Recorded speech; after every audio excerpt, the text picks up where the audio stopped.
Welcome on back, guys. Another episode here on YouTube. So today we're going to be installing these aftermarket door speakers. We have the 6x9s in the front door and the 6 3/4 in the rear, and we're going to see how these speakers compare over the stock setup in the non-Fender 2024 Nissan Frontier Pro-4X. So anyway, stick around for the end, and I'll give you my overall thoughts and impressions.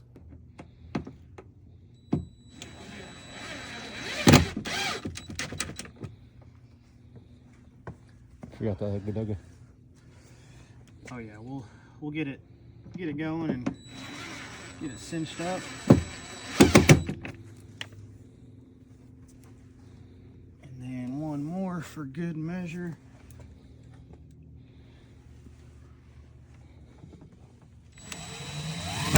Oh shit.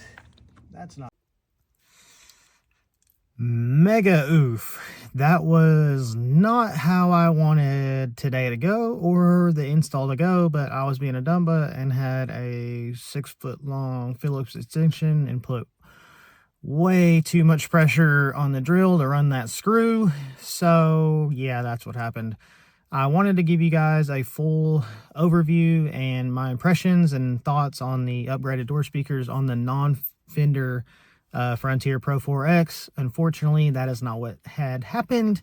So I think I'm going to reach out to Crutchfield where I bought the speakers and see if they have maybe like an open box or some kind of return. I doubt they'll sell me just like one speaker because they come in a set. Nonetheless, I will reach out to them and see what they say. We're definitely going to get that second speaker, whether if I got to pay, $150 to get that set again. But we have 3 of the 4 installed, the back door and 1 in the front door. Like I said, I really wanted to give you guys a full overview of the system, how it sounded over stock. So stay tuned. We're down but not out. We'll get that second speaker taken care of and get it all going. All right, thanks guys.